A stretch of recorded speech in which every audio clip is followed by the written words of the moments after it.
The man accused in a heinous crime that has the entire country in shock makes his first court appearance. We'll tell you what happened right now on CHCH News at 6.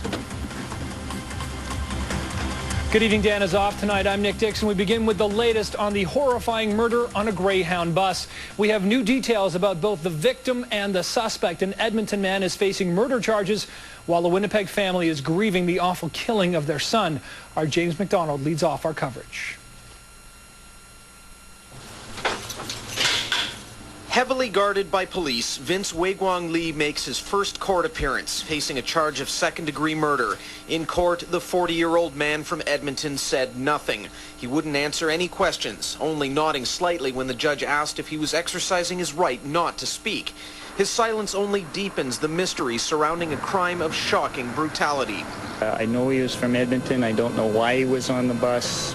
That's still under investigation.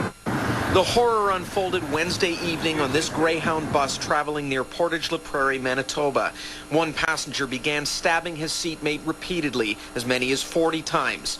Witnesses say the suspect decapitated the young victim, 22-year-old Tim McLean of Winnipeg. The carnival worker was returning home from Edmonton.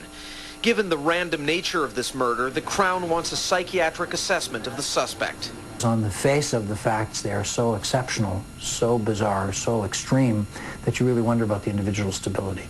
Hamilton criminal lawyer Jeff Manishin says many factors need to be taken into account to determine his mental state. One of the features that you would use is the way in which he appeared to other people, and the way he spoke, acted, moved in addition to his own actions. And then another aspect of it would be to explore the individual's history to see whether there was something in his past that might have contributed. But so far, the suspect hasn't even hired a lawyer. The judge says he will wait until after Mr. Lee has had a chance to speak with counsel before ordering a psychiatric assessment. His next court appearance is on Tuesday. The RCMP says Mr. Lee has had no known criminal record. Nick, back to you. All right, thanks a lot, James McDonald, in our newsroom this evening. And just as we learn more about the suspect in this crime, support, sympathy, and prayers are pouring in from around the world as friends and family remember Tim McLean, the young victim. Lorraine Nickel joins us now live from right outside McLean's family home in Winnipeg. Good evening, Lorraine. Good evening.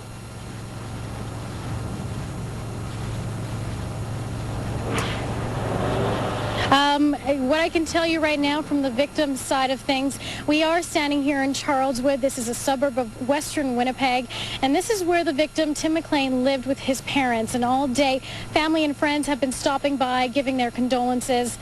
Family didn't want to speak to the media today, understandably, but we did talk to some of his friends.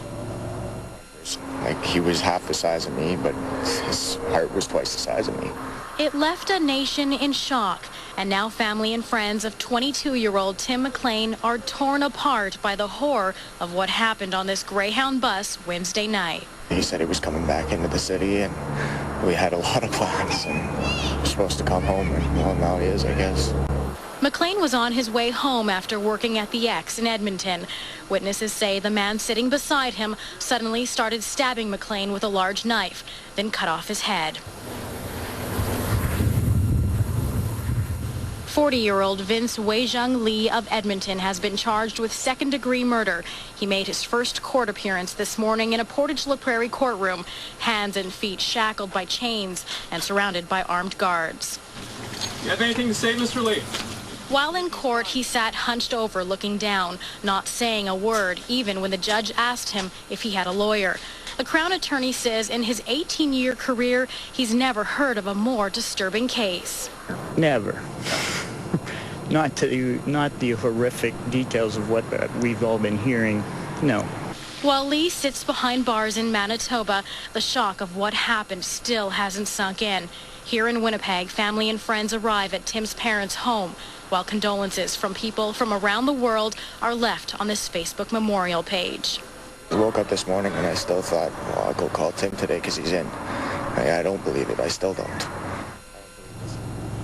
Now, RCMP say Vince Lee, the accused, had no past criminal record, which leaves many people puzzling what could go wrong. Also, he will make his second court appearance in Manitoba August 5th, which is next week Tuesday. And that's at that point, he will let the judge know if he has a lawyer. If not, the Crown attorney will go ahead and take that as a not guilty plea and proceed with that. Back to you. All right, Lorraine Nickel live in Winnipeg. Thanks a lot, Lorraine. And we will, of course, continue to follow this story. Later this hour, we'll talk about the trauma that this crime is causing for everyone involved, including people watching at home. That story is just a little later this hour.